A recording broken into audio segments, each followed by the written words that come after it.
because I just got done with our almost 4 hour, well, 3 hour, almost 4 hour D&D session. And then I didn't know what to play, so I just fucking grabbed this piece of shit. A D&D session was I'm sick of that. We're done with that song. We're over it. The D&D session was fucking crazy. I don't know if you guys want me to tell you about it, but I wanna talk about it. But I don't want to, impose that on you, the viewer who shows up to listen to me talking. You guys probably don't want to hear about it anyway.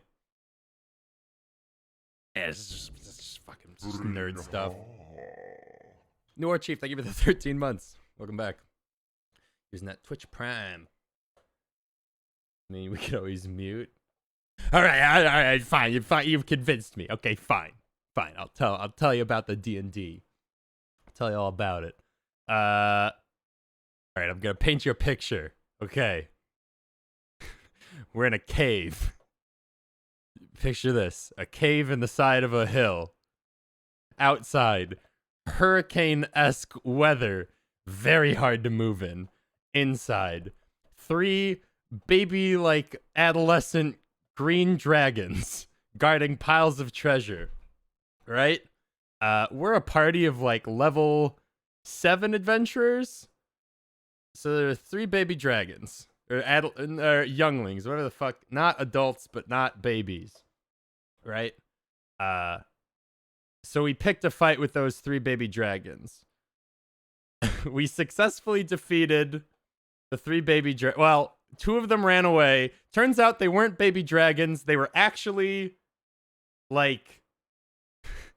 They were some kind of like snake dragon that like disguises itself as baby dragons to eat dragon eggs. So when we hit them with a bunch of damage, they all like turned back into the snake creatures they were. 2 of them flew away, and 1 of them we killed. And then we looted some dragon treasure. And before the mama dragon came back, which would be a big ass green dragon, so a changeling, kind of. Apparently, it's some fucking predator of dragons that like snakes eating chicken eggs. So we scoop up a bunch of the fucking dragon's treasure. We know that the mama dragon's probably going to be back soon. So we start to head out of the cave to be like, we'll find a different cave to spend the night in. Because we went into the cave to get out of the storm. Found out it was a dragon cave, all that shit. Cascades. So we start making our way out of the cave. We realize that every time we want to move in this fucking storm, we have to do a dex saving throw or like an acrobatics or some shit. And if we fail it, we can't move because it's too windy, blustery, rainy, whatever the fuck you want to call it. So we go, all right, I guess we do have to spend the night in this cave. So we go back into the cave. We're standing at the entrance. And then Kronovin, our sorcerer, who is played by Kraken, just randomly decides to cast Gaseous Form, which, for you non-D&D nerds, turns you into gas. His thought was, I'll just turn into, like, mist, and then I can just freely fly through the storm. What happened was, we never saw Kronovin again. He blew away in the storm, and we never saw him again. So, like, that was probably an hour into our 3-hour session. Kraken just went, I cast Gaseous Form. Boom. Whew, gone. And we're like, what? And Sam, who's playing his twin sister's like, where did my brother go? And we're like, duh. And then I'm the only other wizard. So I was like, I'm pretty sure he cast a spell on himself to do that. I don't know why. So he's gone. Yeah, he's literally, our DM, Brett, was messaging him like the whole time throughout the session just saying, all right, you're about 500 feet up in the air now. Okay, now you're about 1,000 feet south downwind and like shit like that. So like, who the fuck knows if we're ever gonna see him? So we're already down a sorcerer. For what it's worth, he used a lot of his like high level spells, so he was kind of like a used up battery at this point. So we're chilling in the cave. The dragon comes back. We're chilling in the entrance of the cave, and the dragon's got like a big den more in the cave, and it's just it. So here's another fucked up part. Our cleric, Lawman, has a spell that summons this light guardian, and it sits in a position for up to 8 hours. And if anything comes within range of it, it bops it for like 20 damage, and it only goes away after it's dealt like 60 damage. This is important because we left it in the cave with the dragons, but we didn't use it fully. So that thing's sitting in there waiting for the mama dragon to come back. So eventually we go to check in the cave to see if the dragon's, home. And the light guardian is gone. So that can only mean that it dealt 50 or 60 some damage to this dragon already. And basically we start talking with this dragon. This dragon's like, "Oh, what are you doing in my fucking cave? Why is this dead thing here? There's some treasure missing. Did you guys do that?" And, through a couple of deception checks, yada, yada, yada, the dragon basically agrees to let us stay in its cave, which is, if you don't know, dragons are typically evil, but apparently it appreciated that we killed this invading species thing, and it was willing to overlook that we probably took the treasure, and it was like, "All right, you guys can stay the night." Another important thing, Benji, our dwarf barbarian, for some reason has a goat named Pepper, and now Pepper was tied up at the entrance of the cave, but Pepper started baaing, so the dragon went, "I want to eat that goat," and in that moment, Benji ran at the dragon and swung at it.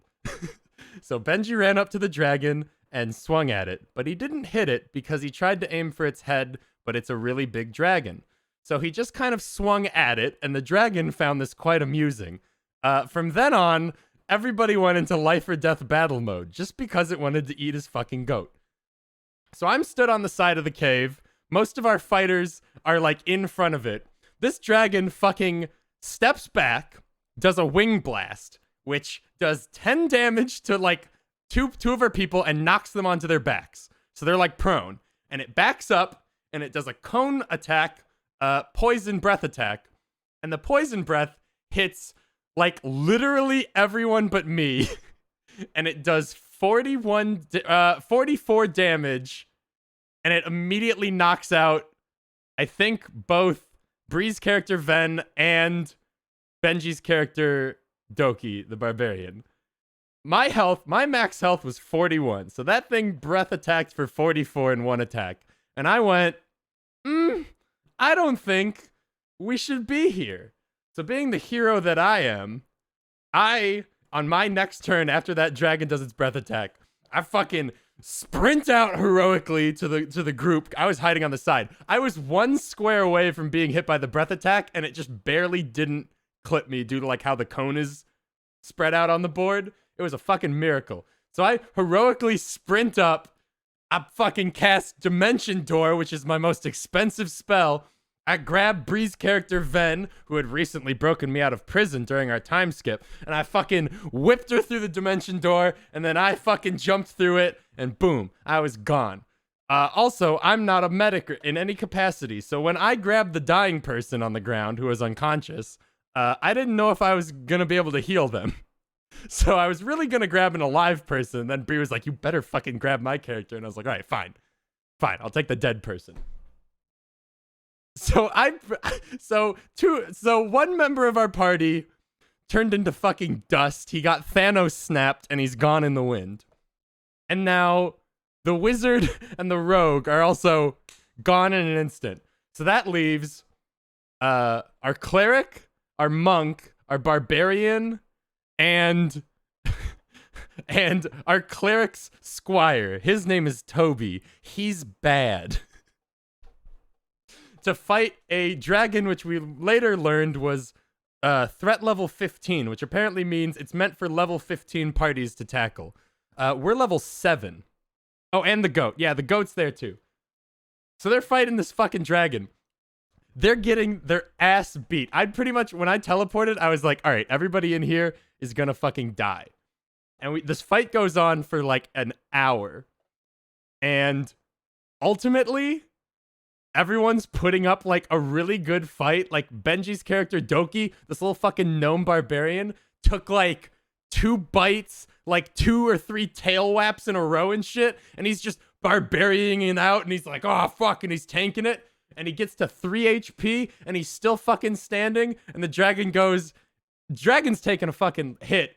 Sam's character, the monk, and the dragon keep having this conversation where the dragon goes, I'll spare you if you give me all of your possessions, specifically Sam. If Sam's character, Muriel, gives up all of her possessions, we'll walk away scot-free, right? So Sam goes, fuck you, you yield. And we're like, oh my god. So we keep fighting this dragon, and the dragon keeps going, hey, yield, like, give me your stuff and I'll let you go. And Sam just keeps going, no, fuck you, you yield. I'm not gonna be the one that yields. And eventually the dragon goes, fuck this, and the dragon starts to take off and fly away. And what Brett, the DM, was basically gonna have the dragon do was fly up, breath attack down, everyone below it was gonna die. This dragon flies 40 feet up into the air. Goddamn Doki the Barbarian takes his mighty one of two throwing axes, just a shitty throwing axe. He fucking hucks it at the dragon. He critically hits. He crits the dragon and he fucking kills it.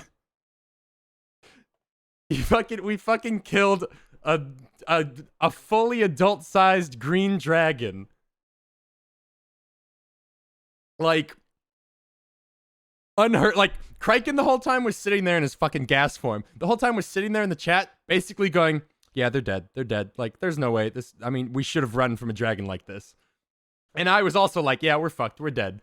And then somehow they fucking pulled it off. No one died. I managed to medically save Ven, even though I have, like, no medicine knowledge. We kind of, like, glossed over it, but she managed to not be unconscious anymore. So technically we all lived. Except for Kraken. We don't know what's gonna happen to him. But yeah, we killed a fucking dragon. And now we get like all the treasure and like a safe place to live. Like it's blowing my mind, man. But then again, and then they were, oh man. The only thing was though, I felt really bad for running with, because I don't really know what the other classes and shit are capable of in D&D. So Lawman was basically like, man, you really shouldn't have run with that body, because as a cleric, like, I could have healed everyone up to half health or something, and like, yada, yada, yada, it would have been helpful to have people there. And I was like, all right, well, in my mind, we were dead, because I saw a breath attack that killed everyone. Pressing your first dragon till, first time I fought a dragon, I was on its body. When it flew up in the sky, I stabbed it in the neck for the final blow, and it fell from so far, my character put me in critical condition. Holy shit. You know, if Kraken or Gmart cast Rope Trick, that whole encounter would have never happened. No, if Benji hadn't fucking attacked... Apparently, the dragon was planning on not only letting us stay the night for free, comfortably, it was also going to give us some of its scales to make, like, clothing out of, as a thank you for, like, clearing out its nest of this intrusive species. Like, it was an absolute win. Which, by the way, we're not even on a quest to kill a dragon. We're trying to walk from Chronovin's like one-bedroom apartment to some holy city, and we were just traveling and it got stormy, and then it turned into a whole session of fighting a dragon. Like, it's fucking loot. It's not the main quest. That was a side quest. And then we had this big argument about experience and if Kraken deserved any because he wasn't there.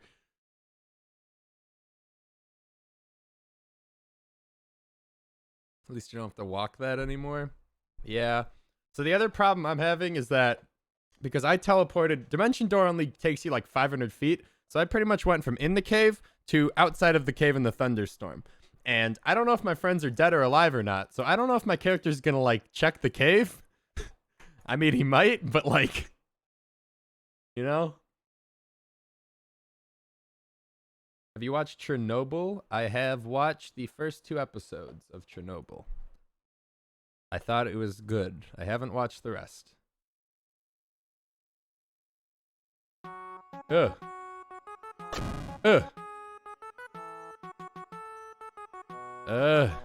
Why isn't it capturing?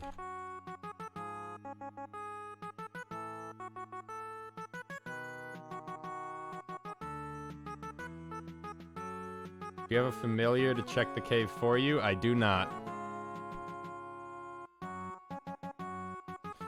Alright, what is this? Jump King, there is a smoking hot babe at the top. Okay. OBS recommended settings. Window capture in OBS. Use borderless in-game. Game capture in OBS or in-game full... Okay. Okay. How does it know? How did it know, dude?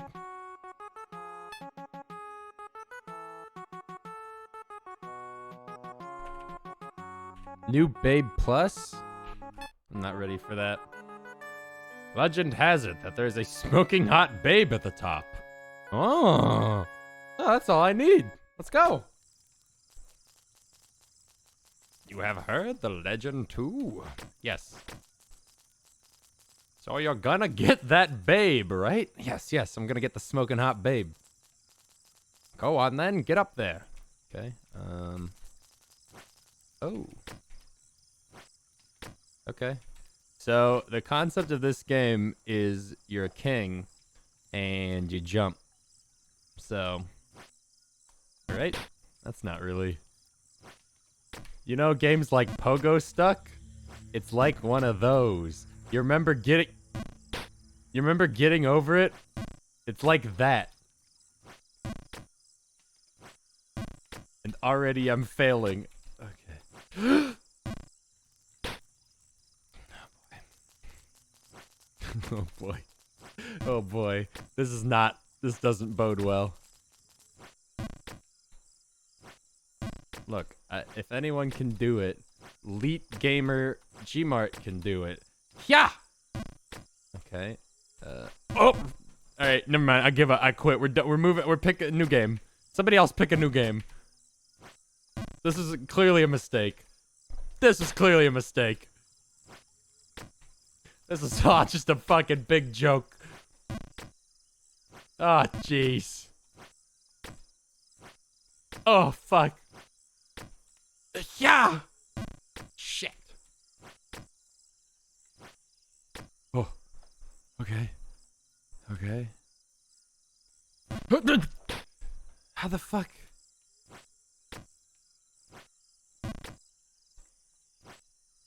Okay. How do I... Okay.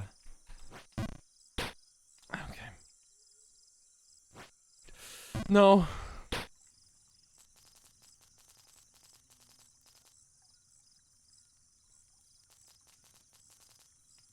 Yeah. Fuck you. Don't worry, guys. Once I get to the harder part of the game, that's when it really gets crazy. Could you imagine losing so much in the tutorial and then you make it to the better part? Oh, that's a bad jump.